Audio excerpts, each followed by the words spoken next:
Hello and welcome back to Free Ball the Volleyball Podcast. Louis, how are you? I'm happy. Episode 1 is out. We've Out in the world? 260 odd Instagram followers and That's good. listens as well. Yeah. It's a start. It's definitely a start. I was going to say, if you haven't listened to it, go and listen to it now. But if people have listened to this one, they've probably listened to the first one. Yeah. Go and tell all your friends to listen to this one as well. How's your week been?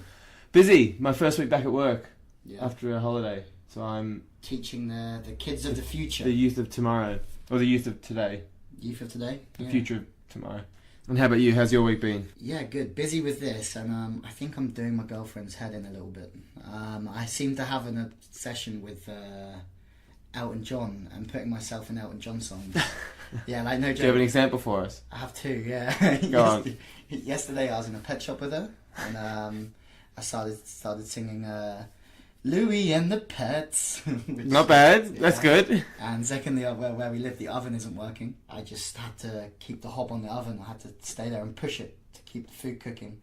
So I was just singing Oven Man, and yeah, neither of them very funny, but it shows when. And your girlfriend didn't like it? No, I think I'm doing a head in because I'm talking a lot about podcasts and pretending to be Elton John a lot. So, big week on the show. We are doing a beach volleyball inspired week. Yeah, Really. all about beach, really. 4-star in the Hague. Couple of guests coming our way as well. Yeah, very exciting episode. But first, should we start with the news? Yeah, definitely. This week's news roundup is all about the beach after a huge week in the sport. Olympic gold medalists and world champions Laura Ludwig and Kira Walkenhorts have split. It's pretty sad news for fans who have been treated to constant beach volleyballing masterclasses from the duo. Ludwig has decided to pair with Mazi Kozuk for the Olympic run-in, whilst Kira has stepped away from the sport due to constant injury battles. We wish her all the best in her retirement and with her young family.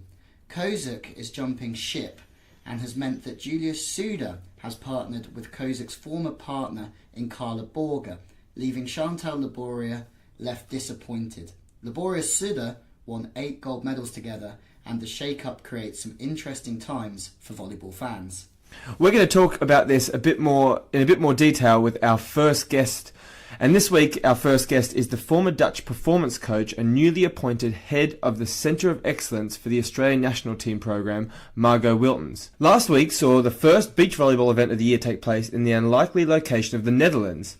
Although it's winter in Europe, the state-of-the-art indoor facility named Zuiderpark means the Dutch national team can train all year long and also hold international events. The FIVB 4-star was the name of the game, and in the men's event it was joy for the Russian pairing Oleg Stoyanovsky and Vyacheslav Krasilnikov. They won their 3rd medal in 3 events together, and after silver in Yangshao and bronze in Vegas, the Russian side won their first gold together in The Hague, defeating Julius Thol and Clemens Wickler, one of many German teams looking to emulate Julius Brink and Jonas Reckermann's gold medal at London 2012. The win puts the Russian team at the top of the provisional Olympic rankings for Tokyo 2020, but there's a long way to go and a lot of big teams still to come out of the woodwork. Russia, though, have never won an Olympic medal in beach volleyball. Anders Mol and Christian Sorum from Norway still lead the world rankings, but unfortunately they had to settle for 5th in The Hague, losing out to the winners in their golden run. In the women's event, only 3 of the world's top 15 teams were attending, and there was really a chance to grab some Olympic ranking points. It was gold for Brazil and Ana Patricia and Rebecca as they won their first ever FIVB 4-star event after taking silver in the 4-star in Vegas and gold in the 3-star in Quinzhou in their 8th event together. In the final, they beat another promising team in young American pairing Kelly Kleiss and Sarah Sponsel. They were the top-ranked American team, finishing above last year's winners, double Olympic medalist April Ross and her partner Alex Kleiman. They took a 4th. The win moves the Brazilians to the top of the Olympic rankings ahead of Wang and Su from China and April Ross and Alex Kleinman from the USA. The win also moves the Brazilians up to 18th in the world. The new partnership is still behind Barbara and Fernanda, Maria Antonelli and Carol, and also Agatha and Duda, in what should be an interesting race for Tokyo with only 2 teams per nation qualifying. Certainly looking tough if you're Brazilian. There was also a 3rd place finish for Finland, their highest result at a major FIVB event. Anina Parkkinen and Taru Liukonen pipped Ross and Kleinman to the post to a top 3 result and their first ever bronze medal in a 4-star after winning silver in Tokyo at the 3-star event in 2018. A fantastic result for Finland and a reward for their efforts over the past years under head coach Kai Liukonen. We caught up with Kai on the result and what it means to Finland and how they actually got there in the first place. Kai! Hi, Louis. How you doing? This is my buddy Cam. Hey, how you going? Hi, how are you? Yeah, good, thanks. How's your week been post bronze medal as a world tour coach, bud? Well, the week was, we didn't have so many training. We had like 3 times in the sand, 2 physical training. Little bit, it was like a nice feeling after the tournament, but I think that next week we'll try to push more. Back to work. It was great. It was so awesome the feeling that we achieved, I think, a great result there in Hague. Yeah, it was unbelievable. I love doing the commentaries as well. It's always nice to do a commentary on a special occasion. Yeah, and you did an excellent job. I have been watching YouTube like maybe 2 or 3 times these matches. You're too nice. You're too nice to me. Thank you.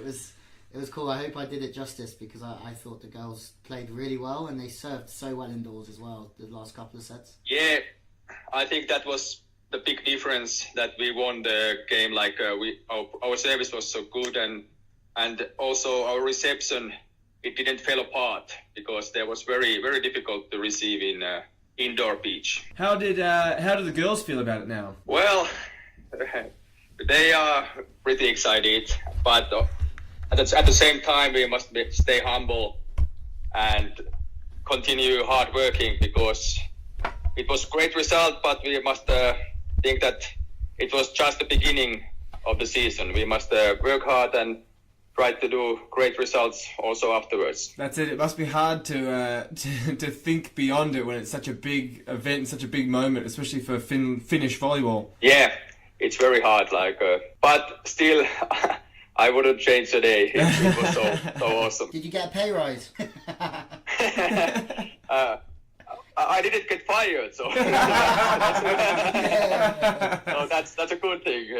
It's a good thing that I think it was noticed. Of course, our federation has been very good. They have supported us. Also, our National Olympic Committee, they have been helping a lot, and it's nice that we finally got this kind of result, and it's possible to fight for the spot to Tokyo. So now are you, for the future, are you now looking at, silvers and golds and stuff, now that you know that you can medal? Yeah, well, we must say that there was not every team was there in Hague. Of course, we used this opportunity. It's very, very difficult. In some tournaments, it's possible that you won't pass the full phase because the teams are very equal. So you must be in the right moment and do your best. Sometimes you get results, sometimes you don't. Even you play very well. So we must focus that we are living in the moment. But for sure, does not beating April Ross, though, and Alex Kleinman give you that confidence that you can beat some of the teams that were missing? Obviously, Agatha and Duda were one of the teams that weren't there. But when you beat the likes of April Ross, who's constantly a double Olympic medalist, but also Kleinman and Ross are always at a 5th at a major series as well, that must give you confidence. It gives us confidence. Taru Hanso played last summer in Vienna, and we got, I remember, maybe 14 points per set, so it was very easy for them. And now, half a year later, we can beat this team. So, of course, our confidence is now higher than before the tournament. But as I said, that it's not so, you can't take this for granted. You must stay humble and work hard. Yeah, definitely. What's the next tournament you guys have? What's the next goal? Next tournament we will play late April in China, Xiamen 4-star. So it's a big, lots of time before this event. So our plan is now in February. I think we will be 1 week in Czech, in Pelhřimov. There's an excellent place to practice. And then in March we will go to Tenerife for 5 weeks to practice outside. So it's because in March in Finland you can't practice outside. You can, but it's not so nice to be there with snow. Kai, can you remember in Jyväskylä? I don't know if I've said that right. Excuse me? Yeah. Sorry. Jyväskylä? Sorry. There was a Nebsa in Jyväskylä. Yeah, Jyväskylä. Yes, I remember the tournament. It was in... even in August. 2000. Yeah, it was in September, late September. But we were very lucky that time. I remember that the tournament, it was like 40 degrees, so it was quite okay. Lucky. But Monday after the tournament, it was snowing in Jyväskylä, so we were very lucky. I was going to say, lucky, we were warming up at 8:30 in the morning, and it was 2 degrees, and it was like late August. I'm proud of you guys because I feel like we've known each other a long time now. Or when we first met, so for me to see you guys be successful, it makes me really proud to see that you've come all the way on that journey, and you're seeing you're sort of seeing success because of the hard work you've done. What's your main, what's got you there? What would you say? What's the story of success for Finland at the moment? I think there's many things. Of course, the indoor facilities is now in Helsinki. There's 2 different indoor facilities. Also, there's in different parts of Finland. So I think we have 5 indoor facilities. And that thing that you can now practice all year long. So that helps a lot. Yeah. And I think 2012, after London Olympics, our federation started to push more for beach volley and made a beach volley program. But you step by step, as Louis told, that 2013-14 we played these zonal tournaments and get some points. And then we got some points to go to qualification for the CEV tournaments. So it's step by step. Yeah. Of course, there has been not all the time you don't go high. It's just sometimes you pump a little bit, and you must just get up and work hard. And you mentioned it before, but is Tokyo are your eyes looking at Tokyo? Is that the main prize? Yes, it's of course. I think it's for every team.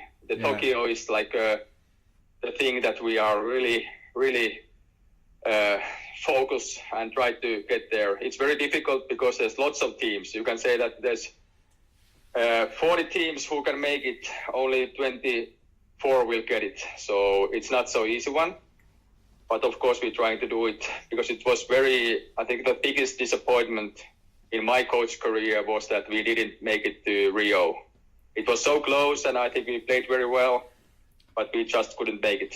You missed by 2 places, right? 17th, the top 15 go to the Olympics, and you guys came 17th. Yeah, we were 17th. Vanuatu was the 16th teams. So, and it was very close. And that time one thing was that we couldn't make it to the World Championships in 2015 because we didn't have enough points at that time. So now I think Taru and Nina will be for sure in Hamburg World Championships. That's amazing. And that's going to help you so much towards Olympic qualification as well. Yeah, of course that helps. But of course we have to still keep winning lots of good teams. So many good teams. Just quickly, we've got another coach on the show coming onto this same program today. So what's your philosophy as a coach? I think I've mentioned a lot of time here that work hard, stay in a moment, always do your best. And the players who are coached, they are more than just the players. They are human beings, and you must respect and have a good relationship with every player you coach. Yeah, definitely. That's a good message. I think it's a good message to all the sort of aspiring coaches and players really out there. Yeah, I think some coaches and myself in earlier days, very narrow-minded and just results-driven, and it takes a while to. Yeah, you need to. Yeah, but and you must say that I wasn't this kind of person 5 years ago. Of course, coaches improve and make what suits for them. It's not so maybe earlier I was so focused on the result now I'm more focused on what we do. Yeah. Results will come when you work hard. Yeah, good. Thank you very much, mate. That's perfect. You do a great job, guys. Yeah, Thank well, you. Thanks so that's, much. That was really good. Really good. It's going to be interesting to see, watch now that we've seen that happen, to see their progress over the next, year or so. See how they are building up towards the Olympics and stuff. And if you look at cultures, Finland have just beaten the USA top team to win a bronze medal. That's huge. You would never put Finland in that bracket, No. but because of indoor centres and because of people like Kai, who's just spent his life growing as a person, as you can tell. It's good. It opens up the sport. You want more teams like that doing well, because then it becomes anyone's game. Finland, Norway, all the Northern Europe are starting to grow. Yeah, definitely. Our next guest, we have Margo Wiltens joining us. Now, Margo has just accepted a position to become head of the Centre of Excellence of the Australian programme for not just beach volleyball, but for indoor as well. And we are delighted to have Margo as a guest on the show to round up the Hague, but also hear about exciting times for her and also all the news in the game from the previous week. So, Margo, welcome to Free Ball, the Volleyballing podcast. Warm welcome to you. Can you just give us a little bit of background about you? We've already introduced you a little bit, but can you just give your own introduction? Well, first of all, thanks for having me on the show. I'm quite honored, of course. A little bit of background of me. I'm a coach, and I like to think of that. And I'm very fortunate to make my job out of that. And actually never felt more me as a coach than I ever did as a player. So that's, I think, a good thing if you want to be in this business. Mm-hmm. And I started actually as a beach volleyball player in the national junior team of Holland. Was in there for a long time and didn't make it to any Olympic Games, but was important for the junior development program back then. Graduated my law school, and then actually Federation asked me back to make an effort for the youth development program, which I did. I took it, and I ended up working in the organization of Beach Volleyball Team Holland and NAVOGO for 16 years. And recently I decided that it was time to see what else the world was offering me. So I took a chance and make a big jump to see if there were any other opportunities to strive for. That's basically, in a nutshell, my story. And okay, so this new opportunity you've got, you kind of downplay it like it's sort of a job you saw in a newspaper, but it's a pretty exciting new job. Do you want to just explain what it is? Yeah, it will be an exciting job, and I have to be directly honest with you. I don't know if I can oversee the full of the whole job yet, but I will be working as head coach of COE, as I just was told to say it like that. It will be the Centre of Excellence in Canberra, where we will be striving to put a beach volleyball-driven program into place where beach volleyball and indoor athletes come together to be the best they can be to represent Australia in the next project for the Olympic Games. And that's going to be very exciting because I will strive for a strategy that combines indoor and beach volleyball directly from the start. And I think that's really, really awesome that it can be hybrid and to provide these young people already with certain opportunities like that. That's awesome. So I'm actually from Canberra, Australia. Oh, awesome. Then you can show me around a bit. Yeah. So I grew up there. I knew... So my best friend, one of my best mates, Joel Tyrrell, we'll give a shout out to him. He started training as a libero for the Australian team and played a few tournaments for them. And before that, we never really got along with any of the Australian sort of development squad. But after that, we became quite close with them, became a lot of mates. I've been to a few of their weddings. So I sort of got quite involved with the high performance team there. It's interesting that you say that they're trying to combine the two programs? Because for a long time, I guess up until now, the beach program was always in Adelaide in South Australia. I think the opportunity lies in that particular decision that they made to not have the juniors apart from each other, but actually to also go for it as one sport with two different disciplines, which actually provides the country to be successful in two disciplines of the volleyball sport. And that was for me for sure a trigger to be a part of that and to share my expertise in that. It's going to be amazing. Really cool. Over here in England, as you're probably aware, like indoor and beach just work so far apart from each other. And if they work together, like everyone would be so much stronger. And the things that you can even learn just by playing both disciplines is crazy. Even if it's for 2 or 3 months in a season, just having a go, you can learn so much. What do you, like, we know a little bit about your job, but what do you want to achieve there? So what's your, you know that you're head of the centre of excellence and it's beach led, but what do you want to achieve? What do you want to go there and in 3 or 4 years we talk and you go and you look back and say you've been really successful and you're happy? I think for me the most important thing talking about youth development, but also if you talk about athlete development in general, is self-regulation. For me it means everything. Going for your passions, like follow your heart, become your best version you can be. So I don't want to have only a couple of athletes that actually maybe medal, but it would be great if it's broader than that. So I look back and there is actually a sustainable pathway that provides a variety of people becoming their best selves. And it's not one way, but we are custom made for the needs of the athlete. And if you have the same goal and you strive for it and you can actually coach the individual in that program, then you have a big competitive advantage. And I think Australia is outstanding in this because already being an island, sort of, but like it's a bloody big island, Margo. Sort of. It's an island. And, I think Aussies are unique because they are really understanding what it means to be a team. It's together, and sports is a tool to connect to each other, to strive for the pride of your country. For sure. And actually also the experts. What's your sort of like coaching philosophy? For me, coaching philosophy goes really directly back to like I said before, self-regulation and also believing in what you are capable of. If you're talking about coach philosophy from my end, like for me, it means athlete central, and that means literally athlete central.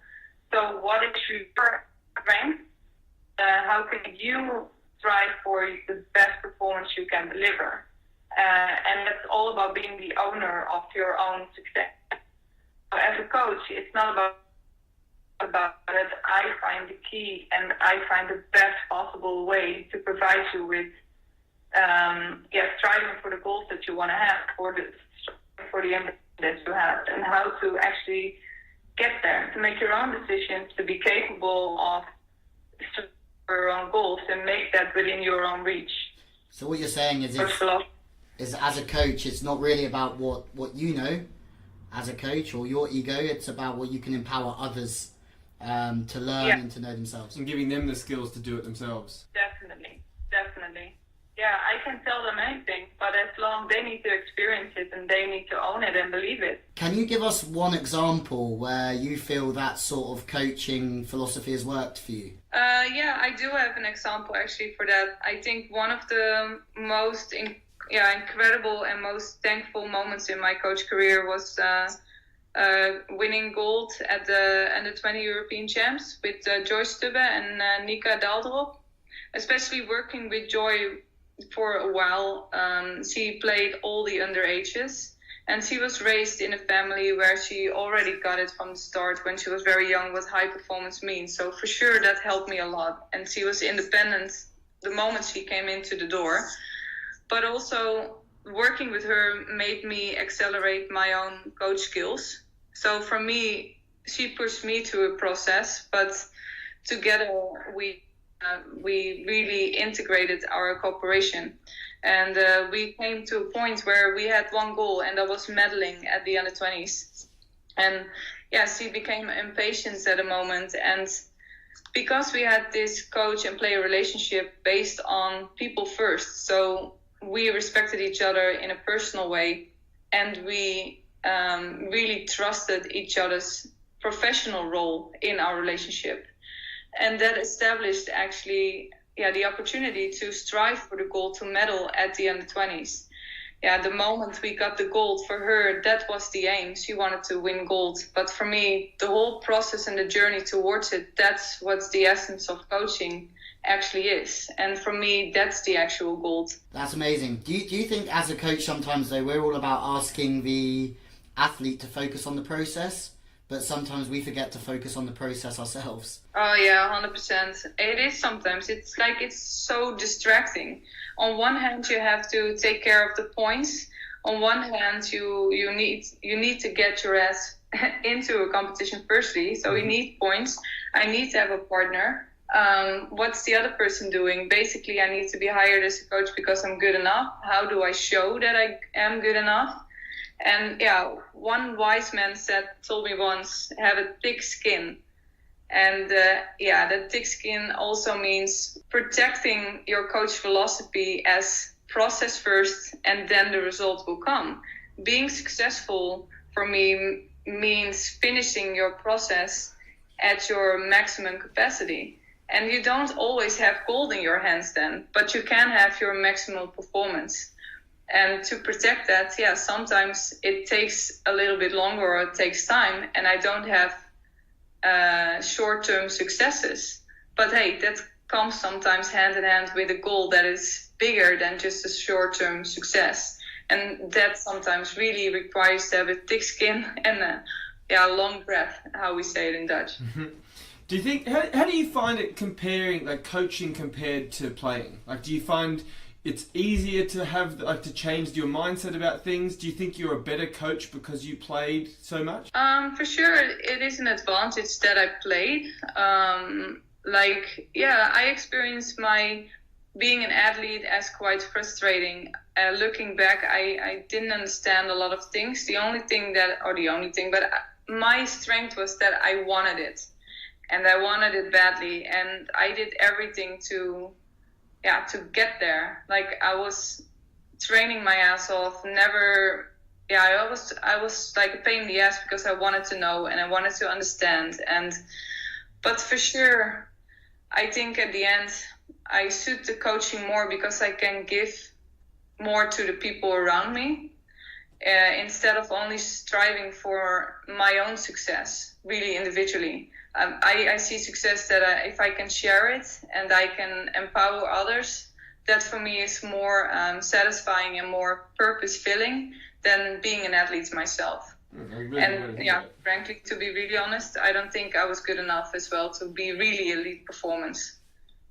It's amazing that you say that you got as far as you did in your playing career because you wanted it, and it takes a lot of drive, but it's funny when you take all of that motivation into coaching, how far you can get as well when you're using that drive to help others. Definitely. Yeah, I would agree. It's nicely put. What are you looking forward to about the new challenge the most? We've talked about what you want to achieve, but what are you looking forward to the most about Australia, the learning, what you can achieve out there? Yeah, there will be so much. Well, like PA already provided me with some testing and then you get feedback on your personalities, for instance, or your personality, and where you can actually have your own development points. And I love to learn.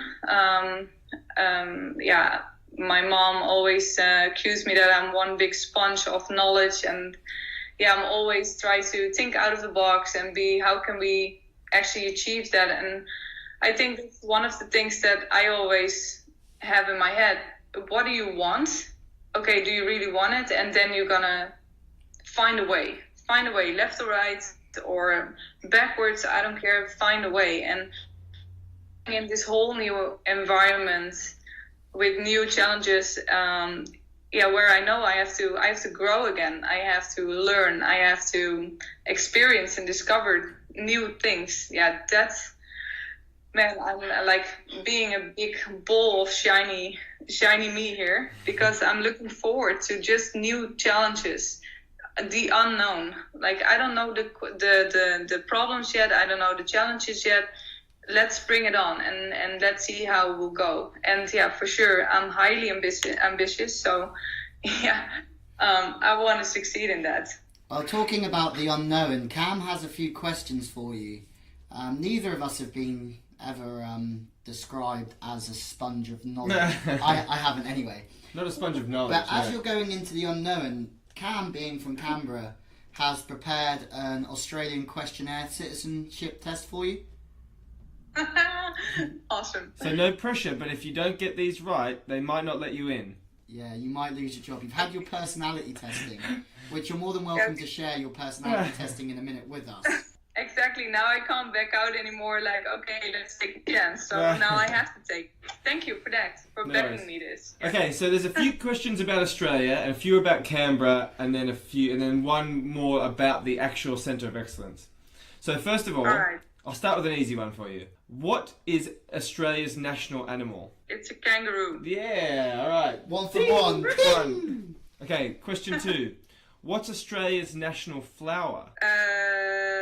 Flower? Are you kidding me? Like, I'll give you a hint. Our national colours, like our sports colours, are based on this flower. I have really no idea. Damn. I will take it as a minus then. It's the wattle.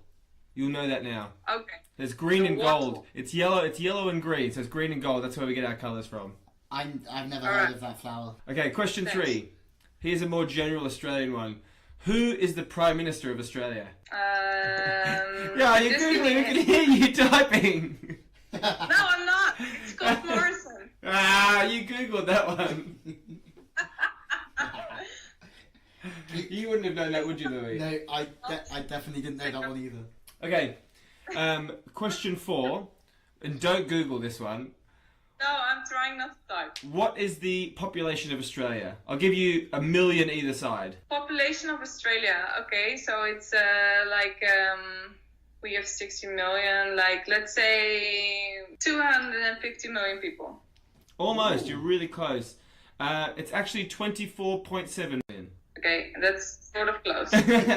You're only about 220 million off. Okay, question 5.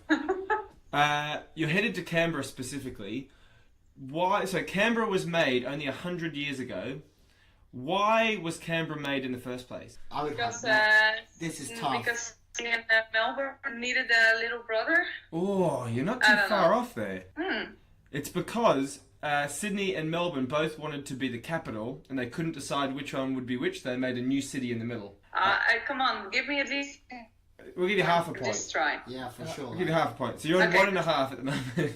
Or 2, because you cheated on that one, but I'll give you that point. We'll give you the one you cheated on. Okay, question 6. What does the It's word... not cheating, it's like finding an efficient way to answer your question. Research. And this is how you get degrees in life. This is exactly I the same. said exactly. I need to have the knowledge first, then I can produce it. So I will never ever forget anymore. That's Scott Morrison. That's true. It's the hero of the country. For now. Question 6. This will be a tough one. What does the word Canberra mean? I would almost say in between. Oh, I'm going to give you that. It means meeting place. Yeah. I'm going to give you that. Good job. Makes sense. Okay, and Nice. the final question. You should know this, because you're going to work at the Centre of Excellence. These are going to be your employers. What was the Centre of Excellence called before it was called the Centre of Excellence? Yeah, I come back to COE again, but that doesn't make any sense. No, so they've only just renamed it the Centre of Excellence in the last 5 years or so. Okay. Really... Volleyball Centre of Talent. That's not a bad guess. It was the Australian Institute of Sport. Okay. I should have known that. But I thought it was just a different corporation. That's when I thought that too. When we went through it, I didn't get anywhere near it. So I thought I should have got it. do you know what? You actually got 3.5 out of 7. So you got halfway. So I think you passed. You're allowed to go. I will just wear my helmet entering the country. Otherwise, I'll be recognized as the girl that didn't know who the prime minister was. But now you do know. When you get there, you're fully aware. Exactly. Just quickly, if you don't mind asking about the personality test, that I guess for some listeners it'll be quite daunting to have your personality tested. What did you learn about yourself? You don't have to share it, but were you happy with it? Was it close? Yeah, how does it feel to have your personality tested? I guess you got the job, so it means that you passed. You passed. Yeah, or I have to thank my references for that. So I don't know, or maybe my new boss. But let's leave that in the middle. It wasn't the first time that I did it. At my former job, I also had personality testings. Also because I requested it, because it just gives you more insight in who you are, why you do what you do, or what's the underlaying layer actually. And so it's actually quite hypocrite. If you are a coach and you unravel your athletes from A to Z, but you don't do that for yourself, how is that even working? So basically, to become a better coach, I also need to coach myself, or at least understand why I do what I do. And only relying on feedback from others without an actual accurate reference or framework for myself, it's actually harder to grow myself or to perform myself. So what I learned from it already in the past was that I was confronted with certain values, or understanding why I can get frustrated at sometimes, or why I can feel sad sometimes, or why I'm secure, or why I'm insecure, or why I'm so eccentric or ambitious. So to understand that just gives you, I would say, more quality of yourself. That's an amazing answer, and I think it also shows how open you are as a person, and I think that transfers into your coaching and why you're being so successful, and why as soon as you stopped your job, everybody in the world's almost got their fishing rods out trying to pull you in for a job, which is really, really cool to hear. For those volleyball fans out here, we all know that Australia love running the 2-ball in beach volleyball, and they love running the ball wide. Now that you're head of the Centre of Excellence, are you going to stay with the same playing philosophy?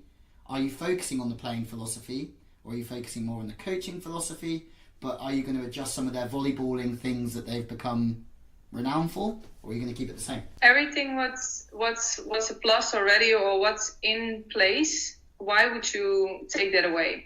So I am especially interested to keep the best things and to enhance or change the things that we don't have yet. So for sure, the 2-ball, like if you can play it, it's highly effective to create actually 2 attackers on the beach volleyball court instead of only playing static three hits. Yeah, why would you throw it away? But I also really believe in that it's not for everybody. So we have a variety of styles of plays. You also know that for certain athletes, you need to have a back ball or a fast one or a 3-hit or just a static game that's slower. It's really depending on the player who you are.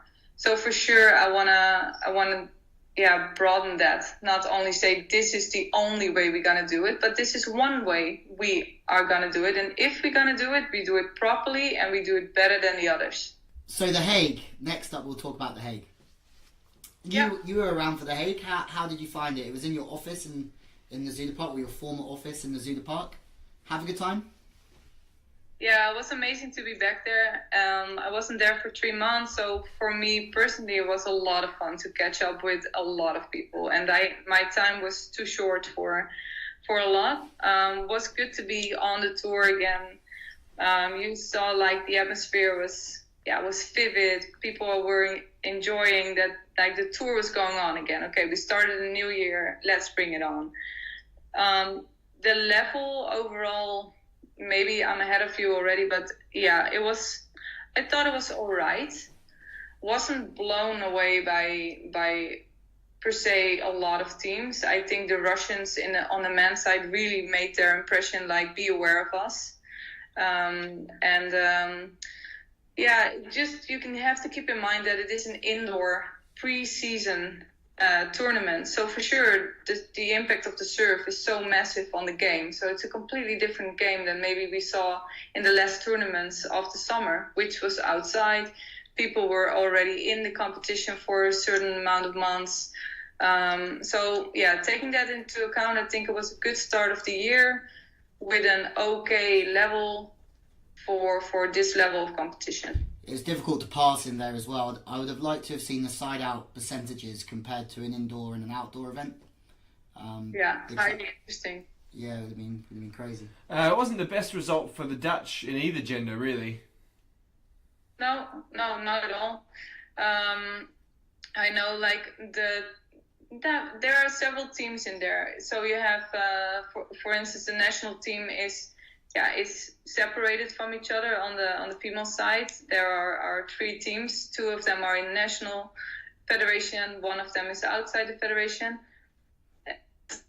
You see that they periodized different. Stubbe van Iersel already played the week before on the national championships and won it. Mijn Bloem from the preseason just started. Meppelink and Kaiser, they also just came back into their from their off season into preseason with small injuries here and there. So based on where you're coming from. And then on the female side, I thought it was for sure for me it was quite cool to see the youngsters coming from the development program making it into the main draw and actually kicking ass, and also the youngsters that are not within the development program, then they are already in a commercial team, but they are also really making an impression. And then I'm talking about Van Driel and Schoon. They already did very, very well the underages, and now also saying, hey, we are here and we are uprising. So for sure the next generations are ready to rumble in the next year, which will be interesting. And then, the men's side, also youngsters that actually showed their teeth, but they are not ready per se to perform. They're ready to compete, but not to really perform. That's a completely different situation or a different level where you are. Completely agree. Do you think, like Mez and his partner played really, really well to beat Reed Priddy?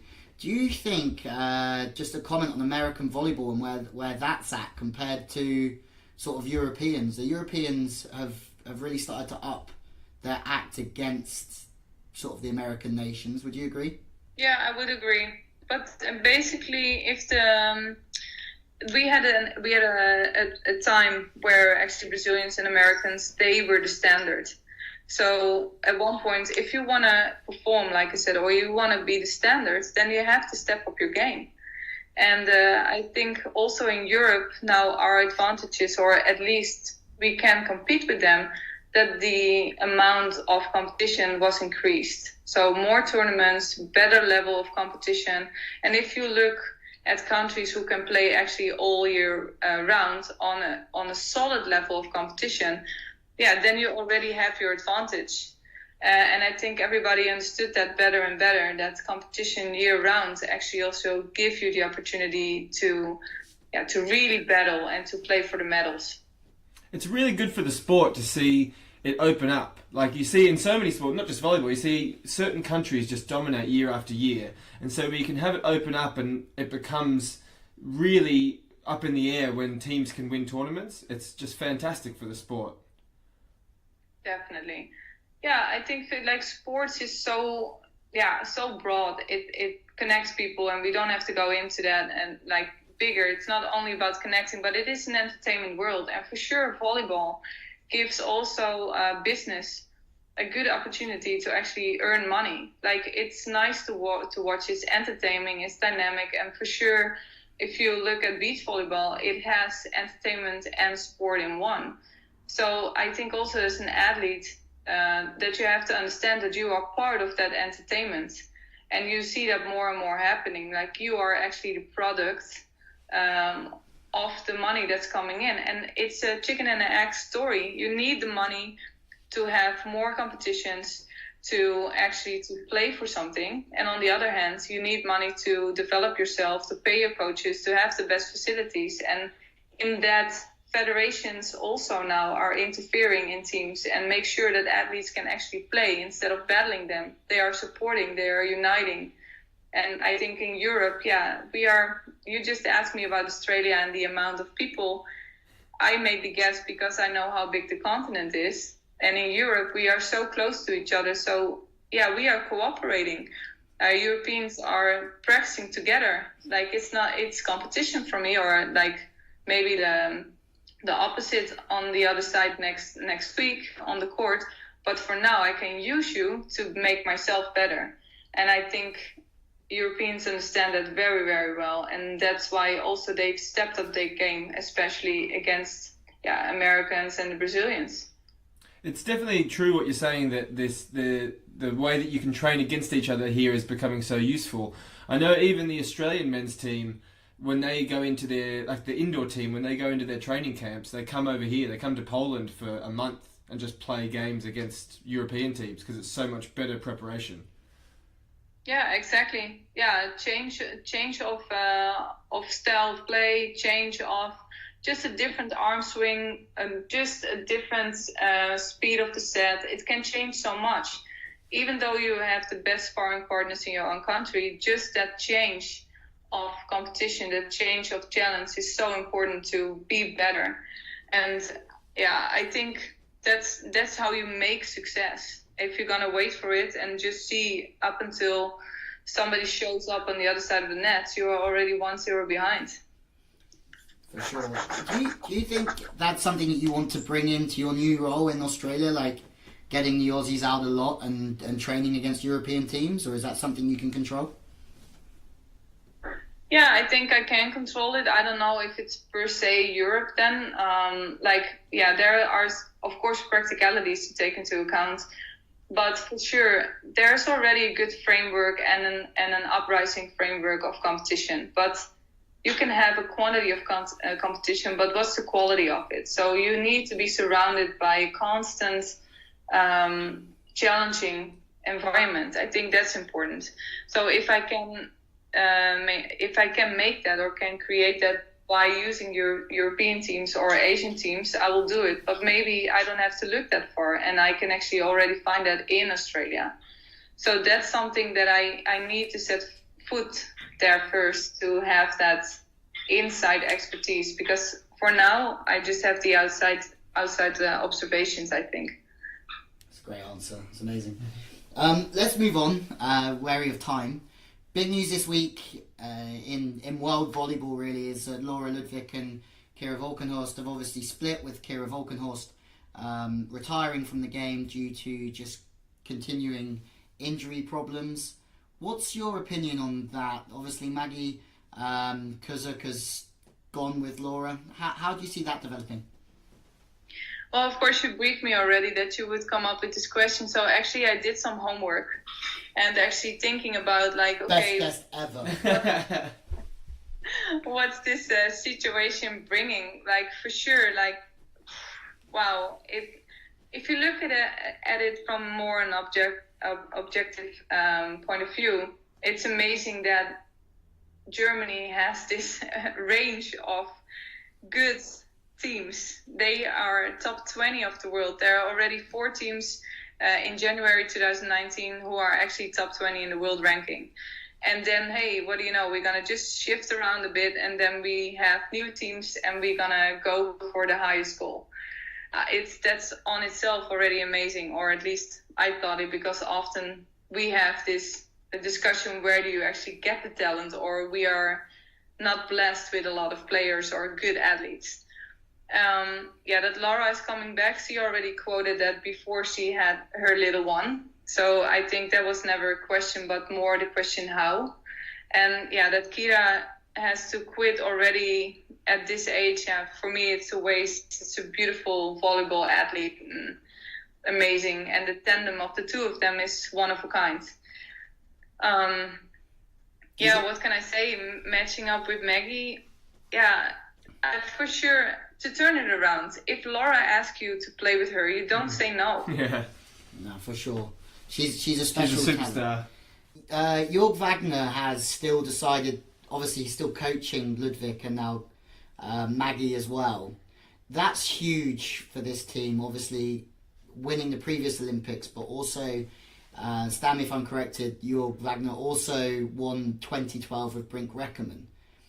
Not long until an Olympic, in terms of a new pairing coming together, it's not really long until the Olympics.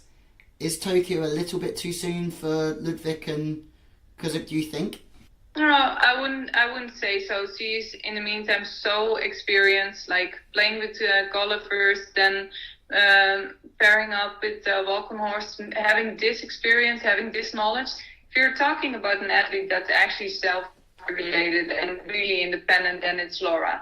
And her and Wagner have this amazing relationship. They know exactly what they need from each other. They know exactly how to push each other to the next level. They already did that. And they are for sure not afraid of pushing each other to even a following level. And maybe actually by adding Maggie to their team, they are already pushing each other to come up with a successful journey to Tokyo. There's time pressure.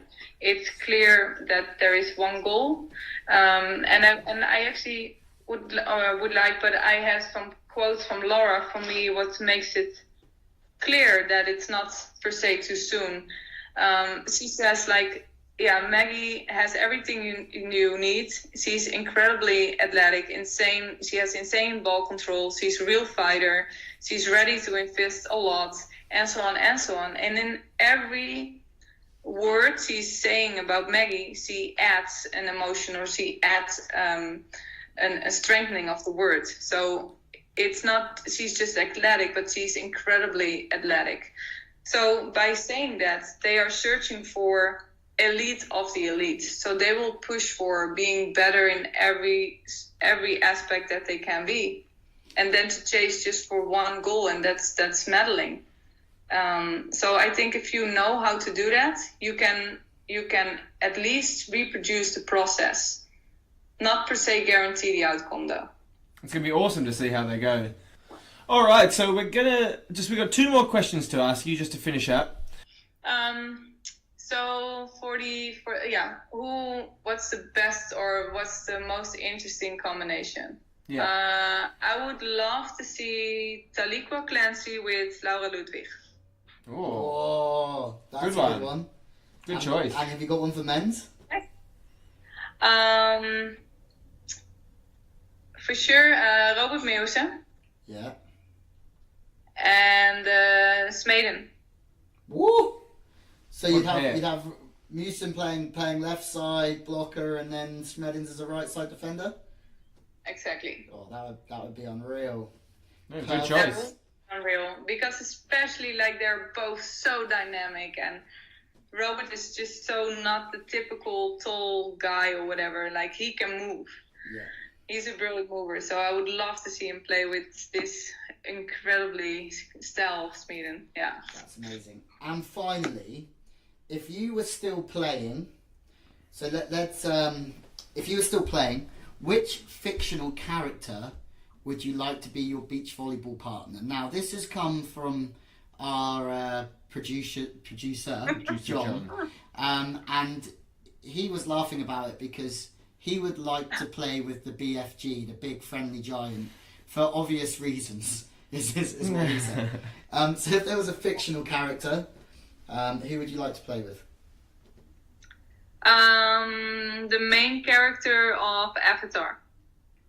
The big blue guy. Yeah.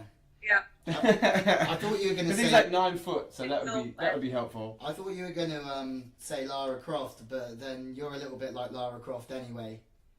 Yeah, but I thought I was her. Yeah. So then you have Lara Croft. The And ponytail, the Avatar. big How cool glasses, is that place? badass attitude, no one messes with Margo. Perfect. Margo, thank you so much for coming on to the show.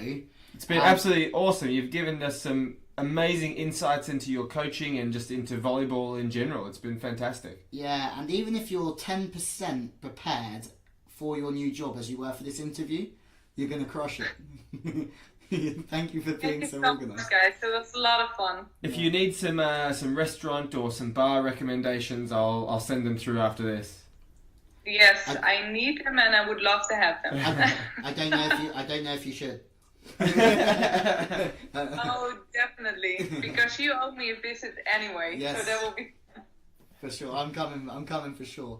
And hopefully at some time in the future we can catch up, have another quick check-in to see how you're getting on in Australia. I would love to. Awesome. Thank you so much. That's been Okay. awesome. Thank you so much for listening this week. A huge thank you to both of our guests.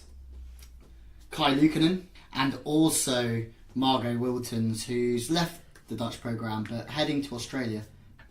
Please go out there and follow us on all of our social media platforms. Get onto Twitter, get onto Facebook, get onto Instagram. If you just search Free Ball, the volleyball podcast, will pop up.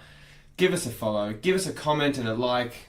Hear what's coming next. Get excited. Yeah, the more support that we get from you, the more motivation